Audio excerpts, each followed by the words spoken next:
This is Duke University. All black, everything, everything black, culture over everything, y'all, we taking it back, black. Welcome to Left to Black. I'm your host, Mark Anthony Neal. We're joined today by Professor E. Patrick Johnson, who is the Carlos Montezuma Professor of Performance Studies and African American Studies at Northwestern University, and the author of several books, including the now classic Appropriating Blackness, Performance in the Politics of Authenticity, co-editor of the volume Black Queer Studies, a critical anthology edited with Mae G. Henderson over at UNC, and also the editor of Cultural Struggles, Performance, Ethnography, and Practice, which was just published by the University of Michigan Press. And of course, the reason why you're here for your 2009 book, Sweet Tea, Black Gay Men in the South, which has now been transformed into a one-man stage play. How are you doing? I'm doing great. It's great to be home back in North Carolina. And so, you know, when you did Sweet Tea, the book in 2009, right, it's this exhaustive study, 600 pages, Yeah. 600 pages of ethnicity. The first study that we've seen of its kind, talking to black gay men in the South about their lives, their desires, their experiences.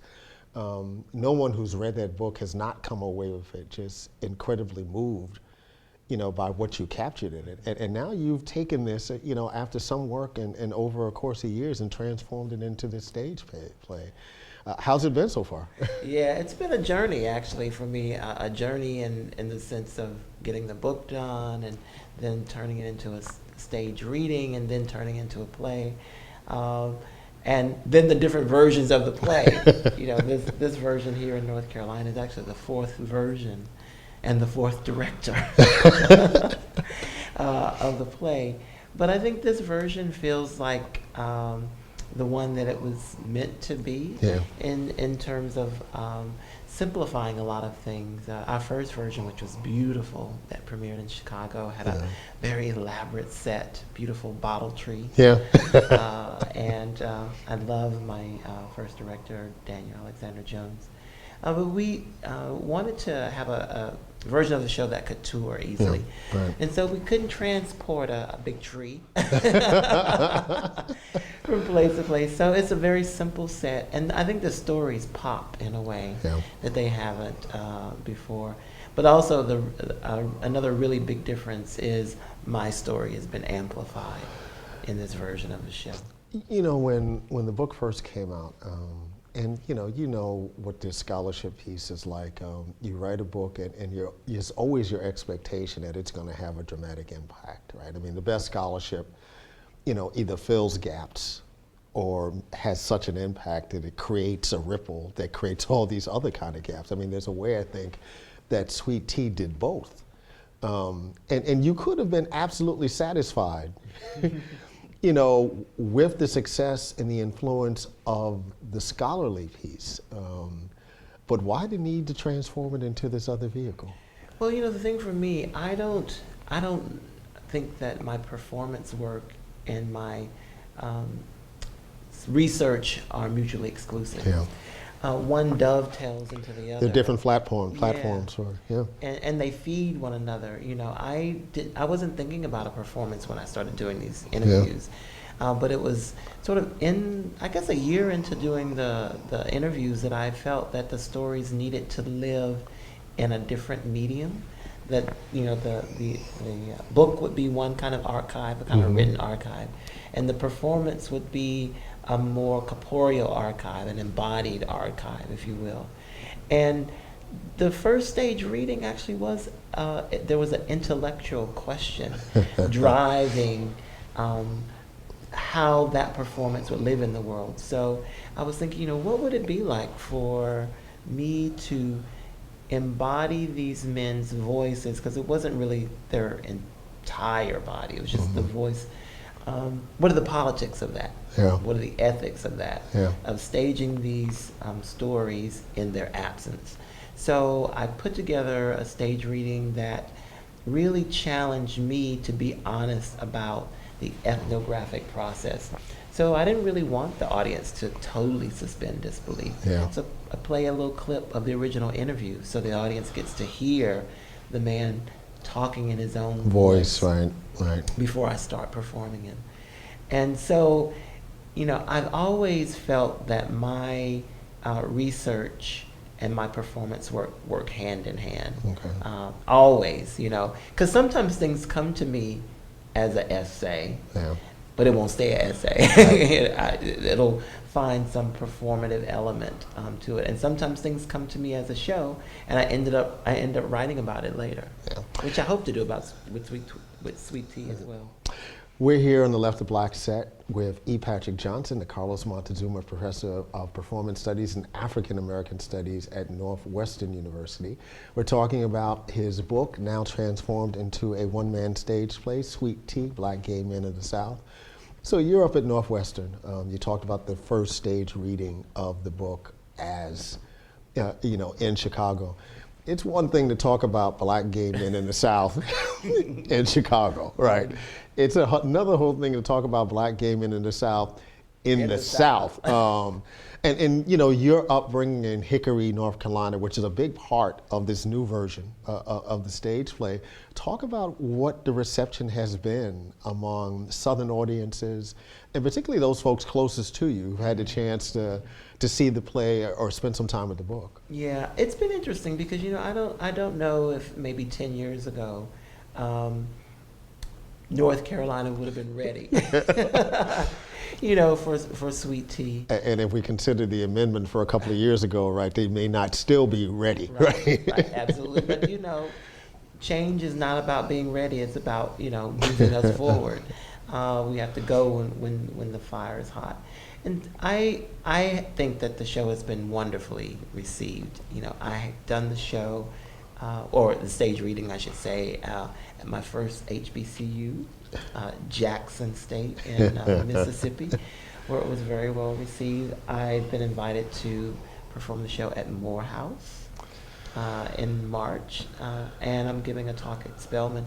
So I see there being, you know, some really wonderful progress in that direction. Let's hold on to the HBCU thing for a second, because you mentioned your performance at Jackson State, you know, the chance to perform in Morehouse. You know, we've had Jafari Island, you know, on the show, and he talked about what it was like teaching his own work on black queerness and teaching a class at Morehouse, you know, a place that he had conflicted connections with, you know, from when he was a student there. You know, how do you think some of these institutions are responding to, and because it's not a response to the presence of black queer bodies, because, you know, black queer bodies have been there all the time, but suddenly having to publicly own them in ways that many of these institutions had been unwilling to own queer bodies of all kinds, right, in the past. Yeah, I think that the students have really pressured the institutions to remove the silence about sexuality in general.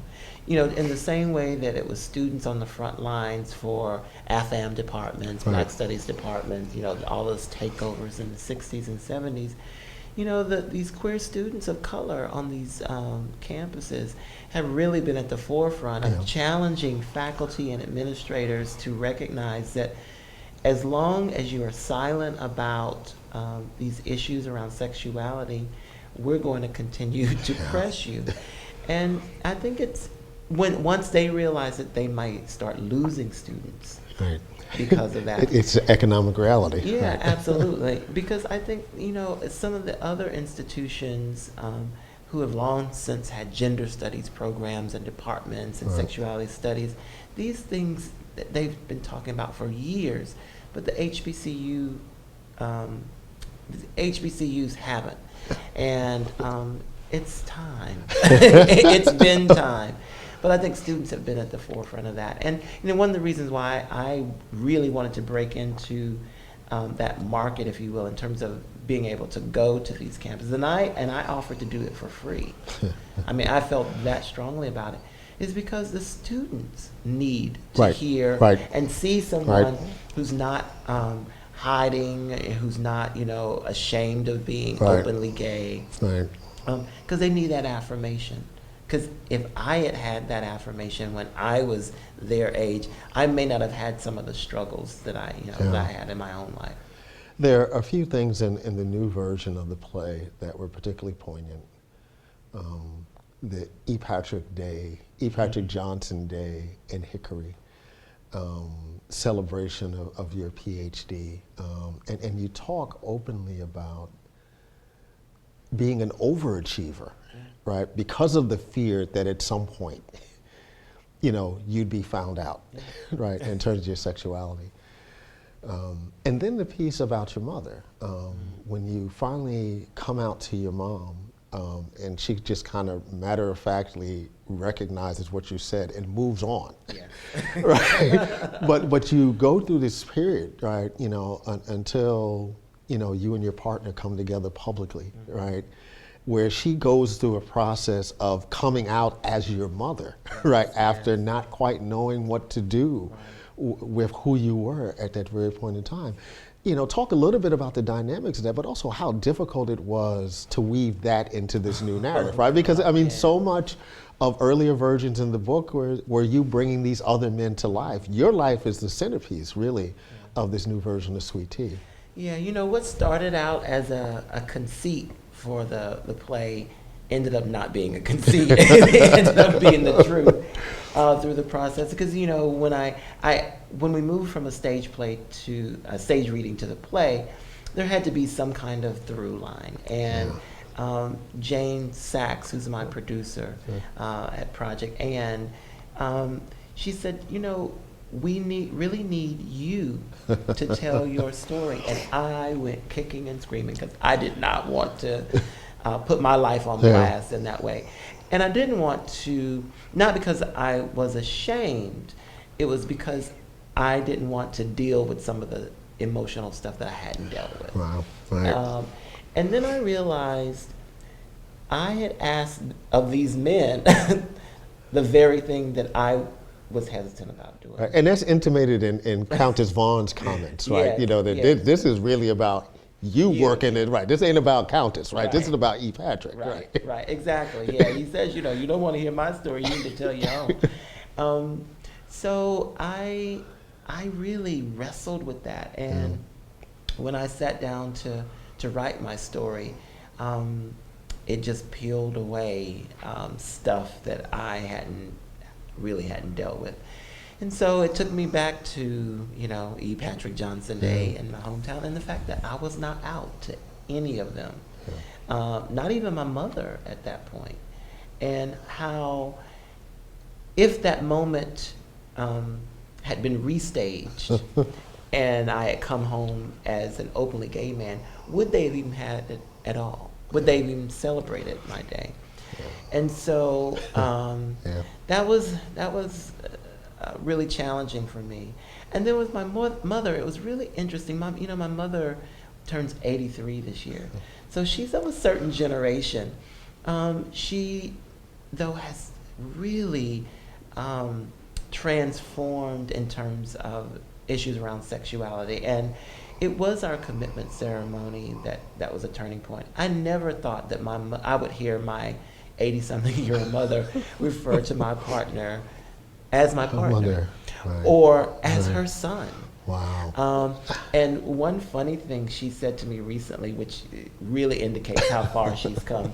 I was on the road traveling with the show, and I check in with her once a week, and I told her, I was somewhere. I don't even remember where I was, and she said, well, who's taking care of Steven? And I said, well, he's there, with the dog. And she said, well, that's not a human. He's gonna leave you. And I just chuckled. She said, you better get home. He's gonna leave you. So, to have that kind of come around, relationship with my mother now around my relationship, it's just wonderful. You're watching Left of Black. We're in the John Hope Franklin Studios at Duke University, joined by E. Patrick Johnson, the Carlos Montezuma Professor of Performance Studies and African American Studies at Northwestern University, talking about his new one-man stage play, at least version 4.0 of his stage play, Sweet Tea. We've seen so many different shifts over the last 6 or 7 years, particularly during the Obama presidency, right? Every day someone else is coming out. Every day someone else, with the exception of Latifah, black, is coming out. We're seeing the figures like Jason Collins or Michael Sam, in terms of professional sports. Do you see real progressive change along the landscape, or is this really just symbolic stuff that really is tethered to market forces? Yeah. I think it's a little bit of both. I think that there is a lot of courage that people are finding because of the number of people who are coming out. But I'm also very careful about the whole language of coming out. You know, like, what does that What mean? does it mean? Yeah. Because there's been Marlon Ross and my former student Jeffrey McCune are all been writing about this critique about the notion of coming out, especially when it comes to black folks. Right. And I think that people acknowledge their sexuality differently from their sexual behavior, because sometimes those are not one and the same thing, right? Not everyone wants to be under some kind of sexual identity category. But having said that, I think that once people have other folks, particularly in these high positions, who acknowledge their same-sex attraction, it does give them courage to do the same. And I think part of it is being ahead of the narrative, being in control of the narrative. Which is what Michael Sam did. Yeah, and I think that that's only helpful to young people who are struggling, who still are experiencing stigma around being gay or being queer or being gender nonconforming, which we have a lot of. Some folks are gender nonconforming, but not necessarily gay. Right. So I think it's all helpful and productive, and I think once it becomes a sort of commonplace thing where it's not a big media spectacle, right, then that's a good thing. Yeah, I think what we're seeing, particularly with young folks, is very encouraging. When I think about my 15-year-old daughter, it's just matter of fact, right? I mean, it's the world that she's grown up in, and it's just matter of fact. And hopefully, our politics and our policies, will start to reflect that. We've been here at the John Hope Franklin Center, joined by E. Patrick Johnson, who's a Carlos Montezuma Professor of Performance Studies and African American Studies at Northwestern University, the author of several important books in African American Studies, including the ethnography Sweet Tea, Black Gay Men of the South. We're talking about his new version 4.0 stage play. Where's the play go next? It's going to Brown. Going to Brown in April. And then we're working on Atlanta. Okay, well that's going to become. Yeah, I'm really looking forward to Atlanta. That'll be really sweet. And you're also about to do a stage reading of your next project, Honey Pot. Yes. Talk a little bit about Honey Pot. Yes. So when I started Sweet Tea originally, it was going to include the experiences of black lesbians. Yeah. And as gay men always do, they took over the book. They just took it over. But I thought after Sweet Tea came out that some other person would actually do an oral history of black lesbians of the South, and it never happened. And inevitably, I would be performing somewhere, and a black lesbian would stand up and say, "When you gonna do Pink Lemonade?" Which I considered as a title at one point. So last year I decided to actually go back to the South one more time and start and build upon the same networks that you use for Sweet Tea. Yeah, build upon those same networks and interview black lesbians of the South. And it's been a wonderful experience. The stories are very different from the men's. One of the significant differences between the women's stories and the men's stories is a level of sexual violence and trauma, particularly at the hands of male relatives. It's been it's been traumatizing for me to sort of listen to those stories over and over again. And so then, the next question that everybody had was, are you going to perform those stories?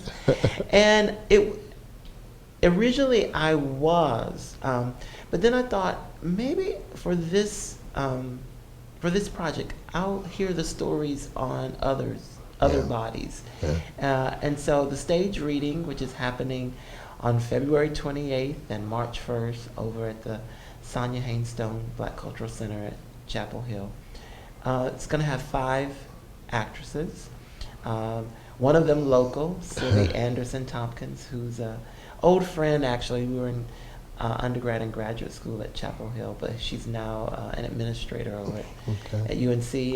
And another good friend, Omi Joni Jones. University of Texas, yeah. University of Texas at Austin is performing. Stacey Robinson, who is an actress out of New York, who I've worked with on another project. One of my undergraduate students from Northwestern, Kira Jones, is coming down. And then another actress from New York, who Joseph Meagle, who's my director, Sweet Tea, is bringing in. So they'll be meeting each other for the first time. They'll be seeing the script for the first time sometime tonight, maybe, because I'm still working on it. So we're gonna do the stage reading on 2 nights, and it really is the Process series is what it's called at UNC, and it's a process. A performance series that's really meant to incubate new work. Okay. So we're really going to be interested in audience feedback.